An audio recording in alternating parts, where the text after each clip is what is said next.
February 5th, 2051. A fire crackles in the central square of Catania, Sicily. A young woman, just 25 years old, is dragged toward the flames. Her body is torn and broken. 2 days earlier, her breasts were ripped off with red-hot pincers. The wounds are still open, bleeding through the rough cloth covering her chest. Her name is Agatha, and even now, on the edge of death, she refuses to give in. For weeks, this extraordinary woman has endured unthinkable torture. She's defied one of the most powerful men in Sicily, rejected his threats, and remained faithful to her beliefs, while her body was destroyed piece by piece. In moments, the fire will consume her. But her legacy, her spirit, that's already immortal. So how did this young Christian woman go from a hidden believer to a symbol of eternal feminine defiance? To understand the full weight of Agatha's courage, we need to go back to 3rd century Sicily, when this island lived under the brutal grip of the Roman Empire. Agatha was born around the year 225 in Catania, into a wealthy Christian family.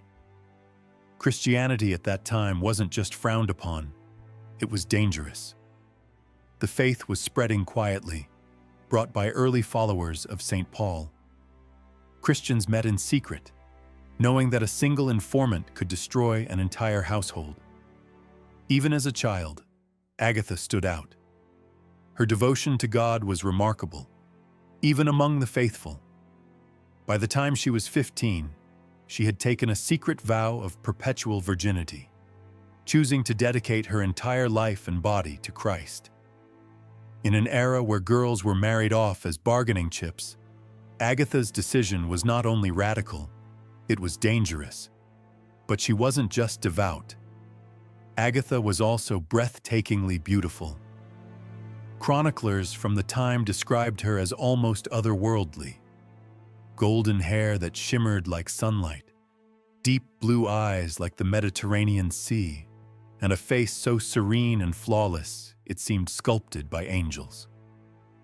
Her beauty, combined with her family's wealth, made her one of the most sought-after women in Sicily. For years, she managed to politely refuse the suitors that came knocking. She told her family she was too young, that she wanted to wait before thinking about marriage. Her parents, who quietly supported her religious calling, did their best to shield her, but they knew it wouldn't last forever. Everything changed in 250 when a man named Quintianus was appointed as the praetor of Sicily by Emperor Decius. Quintianus was the worst kind of Roman official, ruthless in power, greedy for wealth, and known for targeting Christians. He also had a reputation for preying on young women. The moment he saw Agatha at a public festival, he was obsessed. To him, she represented everything he wanted and couldn't have: beauty, status, purity, and the thrill of conquering someone untouchable. He started with flattery, lavish gifts, banquets in her honor, public praise. He even approached her family with proposals. But Agatha refused every time, with a calmness that hid her disgust. She explained she had devoted her life to God. She wasn't interested in marrying, especially not a pagan who tortured her fellow Christians. That rejection shattered Quintianus's ego. He was used to getting what he wanted, especially women. His fascination turned dark. He began investigating Agatha's family, digging for evidence of their Christian practices. It didn't take long. He found that not only were her parents faithful Christians, but Agatha herself was actively involved in underground worship. Then came January of 251. Emperor Decius had just issued a harsh new decree. All Roman citizens had to publicly sacrifice to the Roman gods. Anyone who refused would be punished, often by death. For Quintianus, this was the perfect excuse. He had Agatha's parents arrested first, accusing them of religious crimes.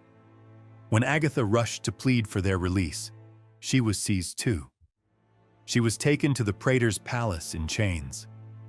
There, Quintianus dropped the pretense. He told her the deal. If she agreed to marry him and abandon her faith, he'd set her family free. If not, she'd be tortured alongside them. Agatha's reply was calm, but devastating. "I would rather die a Christian than live as a pagan and the wife of a tyrant." Her words rang through the marble halls, echoing louder than any scream. And in that moment, everyone understood Quintianus would never be able to control her. What Agatha did next was more than brave. In her world, a woman openly defying a Roman official was almost unheard of. It wasn't just resistance, it was rebellion. Quintianus, furious and humiliated, had her thrown into the palace dungeon. But before starting the torture, he tried something else. He handed Agatha over to a woman named Aphrodisia, the madam of Catania's most expensive brothel. His idea was cruel and calculated. If he couldn't force Agatha through threats or offers, maybe he could break her spirit through exposure to immorality. For an entire month, Agatha lived in the brothel. Aphrodisia tried everything to corrupt her: luxuries, drugs, threats, seductive young men, but nothing worked. Agatha spent her days praying, her nights resisting. She never wavered, not even once. Eventually, Aphrodisia gave up and told Quintianus the truth. "This girl can't be broken." At that point, Quintianus's obsession turned into rage. If he couldn't possess Agatha, he would destroy her. On February 4th, she was dragged back to the palace for a sham trial. Quintianus, dressed in the full glory of Roman authority, gave her one last chance. "Renounce your God, accept my hand, and live." Agatha looked him in the eye and said, "My body belongs to Christ, my soul belongs to God, and I would rather die a martyr than live in shame with a man like you." That was it. Her fate was sealed. What followed wasn't just torture. It was a campaign to erase her spirit. Quintianus had her stripped in public, tied to a rack, and stretched to the point of dislocation. Then came the hot irons, the nails under the fingernails, the whips weighted with lead, tearing her skin down to the bone. Still, Agatha didn't cry out in pain. She shouted prayers. "Christ gives me strength. Christ protects me." But Quintianus wanted more. He wanted to destroy not just her body, but her womanhood. He ordered something that horrified even his own guards. Her breasts were to be torn off with red-hot pincers. The act was slow, deliberate, agonizing. The smell of burning flesh filled the chamber. Her screams echoed off the marble walls. But even then, Agatha didn't give him the satisfaction of surrender. Through blood and agony, she managed to speak. "Cruel tyrant, are you not ashamed to mutilate in a woman what you yourself fed from your mother? My soul still has breasts, with which I nourish my sacred feelings." Those words, preserved by Christian writers for centuries, would become one of the most powerful statements of feminine resistance ever recorded. Even as she was being destroyed, Agatha's dignity remained untouched. At that point, Quintianus knew he hadn't broken her. He had made her a martyr. But he couldn't admit defeat, not publicly. He ordered that Agatha be thrown back into the palace dungeon to die slowly from her injuries. But that night, something happened that would turn her into a legend. According to early Christian accounts, St. Peter himself appeared in Agatha's cell. He placed his hands on her mutilated body, and her wounds were miraculously healed. Even her breasts were restored. When the guards returned the next morning, they were stunned. Instead of a broken, dying girl, They found Agatha glowing with peace, calm, joyful, and completely healed. Word spread quickly through the palace. Soldiers whispered of divine intervention. Some believed the gods were angry. Others believed the Christian God had made his power known. Even Quintianus, so arrogant, so sure of his control, began to feel fear creeping in. But instead of backing down, he doubled down. To him, this was trickery, witchcraft, a challenge to his authority, and he was determined to crush it. He ordered one final execution. Agatha would be burned alive. If her God had healed her once, he reasoned, there'd be no body left for him to heal again. So on February 5th, 2051, Agatha was dragged to the central square of Catania. A crowd gathered, half in fear, half in awe. Burning coals were piled across the ground to create a kind of open-air furnace. It was a slow death, meant to destroy the body gradually, agonizingly. Agatha was laid across the burning stones. But then, the earth shook, literally.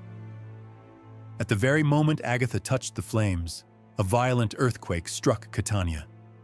Buildings cracked, people screamed, and even Quintianus's own palace split from rooftop to foundation. The crowd scattered. Some ran, some fell to their knees. For the pagans, this was a terrifying sign. The gods were angry. For the Christians, it was a miracle, a divine protest, a holy intervention. Panicking, Quintianus ordered the execution stopped. But it was already too late. Agatha hadn't died from the fire. She died moments earlier, quietly, from the toxic smoke rising from the coals, before the flames could even claim her flesh. Her last words, spoken to the Christians who rushed to her side, became a prayer that echoed through the ages. Lord, just as you gave me the strength to resist the tyrant's tortures, grant me now the grace to leave this world and come to you. And with that, she died. But her death wasn't an ending. It was the beginning of a movement. Instead of crushing the Christian spirit, Agatha's martyrdom lit a fire across the empire. Her story traveled fast, from Sicily to Rome to the edges of the Christian world. Believers whispered it in markets and catacombs, in secret gatherings and underground churches. The message was clear. Not even the worst torture could destroy true faith. Quintianus didn't live long enough to silence her legacy. Just a few months after Agatha's death, he was killed by his own soldiers during a revolt. Christians saw it as divine justice. He had tried to crush a saint and paid the ultimate price. But Agatha? She was just getting started. Her story became one of the most powerful tales of feminine strength in a world where women had almost none. She had no weapons, no army, no political power, just her will and her faith. And with that, she brought a Roman governor to his knees and shook an empire. The cult of Saint Agatha spread rapidly. Her relics were preserved and venerated. Her feast day, February 5th, became one of the most celebrated days in the early Christian calendar. In Catania, she became more than a martyr. She became the city's protector. One of the most powerful moments tied to her legacy came in the year 425. Mount Etna, the massive volcano looming over the city, erupted with terrifying force. Lava poured down the mountain, threatening to wipe out everything in its path. In desperation, the citizens of Catania carried Agatha's veil, the same one that had covered her body after her death, in a solemn procession up the slopes. And then, the lava stopped, right at the edge of the city. From that day on, Agatha was also known as the patron saint against natural disasters. As the Middle Ages unfolded, her influence only grew. Her image, often portrayed holding her own severed breasts on a silver platter, became a haunting yet powerful symbol of sacrifice, purity, and resistance. For women especially, her story became a source of strength. She wasn't just a saint, she was a statement. In a world that treated women as property, Agatha became the symbol of a woman who could not be owned. In a time when the church was still young and under attack, she embodied the idea that spiritual conviction could outlast empires. She wasn't passive, she wasn't quiet. She looked one of the most powerful men of her time in the eye and said no. Artists across Europe immortalized her in paintings, mosaics, and sculptures. Her story was told in frescoes, sung in hymns, and acted out in religious dramas. Great artists like Andrea Mantegna and Francisco de Zurbarán captured her suffering and serenity in works that still hang in museums and cathedrals today. And through it all, her story endured.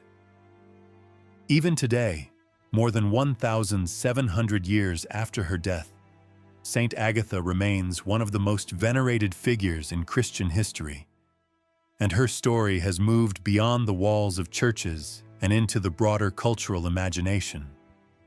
Because Agatha's legacy isn't just religious, it's political, it's personal, it's profoundly human.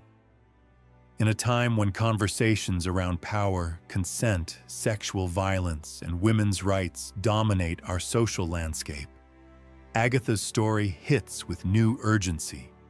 Her refusal to give in to abuse, her resilience in the face of humiliation, her strength when every part of her was meant to break. These are the same qualities women are still fighting to protect and preserve today. Agatha didn't just resist a man, she resisted a system.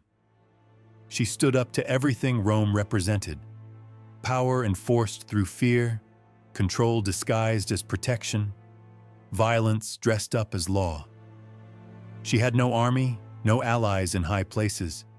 She had faith, and she had herself, and that was enough. Because Agatha understood something that even now feels radical. Her body was hers. Her soul was not for sale. Her silence could not be bought. Not with gifts, not with threats, not with blood.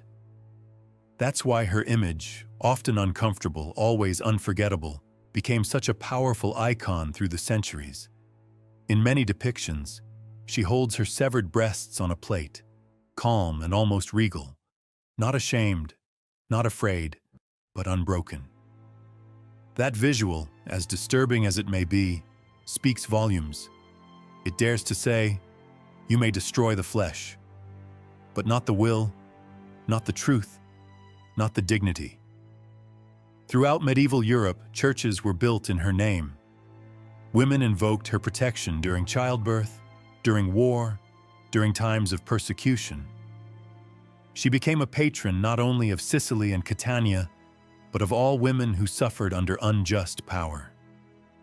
Her feast day, still celebrated every year on February 5th, is marked by massive festivals in her honor, especially in Sicily, where her memory is inseparable from the island's spiritual identity. But Agatha's story isn't locked in the past. In our time, where movements like the Me Too movement have exposed the deep and ongoing wounds caused by abusive authority, her story feels eerily modern. She reminds us that these battles between power and resistance, between domination and dignity, are not new. Agatha lived through what many still face: being disbelieved, being punished for saying no, being reduced to an object, being told that your body exists for someone else's desire. But instead of folding under that pressure, she stood up. She looked power in the face and said, "You can hurt me, but you cannot have me." That message crosses centuries, cultures, and beliefs. You don't have to be Christian to see the beauty and strength in her defiance. You don't need to share her religion to recognize the moral clarity of her stand. She didn't fight with a sword. She didn't raise an army. But she became a battlefield, and she won. Through the centuries, Agatha's story has been preserved not just by churches and saints, but by artists, writers, and ordinary people who saw in her a reflection of their own struggles. Her relics were hidden, smuggled, guarded. Her name was whispered during times of persecution, printed in prayer books, and carved into the stones of ancient cathedrals. Even during the darkest times, plagues, invasions, political oppression, her story offered light. She showed that martyrdom wasn't just about death. It was about the refusal to compromise your deepest truth, no matter the cost. She proved that a woman could be both gentle and unshakable, tender and terrifyingly brave. In that way, Agatha isn't just a figure from the past. She's a mirror. She reflects the ongoing fight for human dignity, for women, for the persecuted, for anyone who dares to say no when silence would be safer. And she reminds us that spiritual resistance can be just as powerful as any weapon. When we talk about heroes, we often imagine warriors, kings, revolutionaries. But Agatha was something different. She was just a young woman, a woman who said no, a woman who chose faith over fear, a woman who knew that some things are worth suffering for. In the end, she didn't just survive her tortures, she transformed them. She took her pain and turned it into meaning. She turned her mutilation into a message. She turned her death into a defiant, everlasting yes to everything that truly matters. Faith, courage, dignity, freedom. That's why her story has lasted for nearly 2 millennia. Because even when the fires were lit, even when the flesh burned, even when the breath left her lungs, Agatha never gave up who she was. And in doing so, she gave generations after her something to believe in. Not just a saint, not just a martyr, but a symbol. A light that still burns, a name that still echoes. Agatha.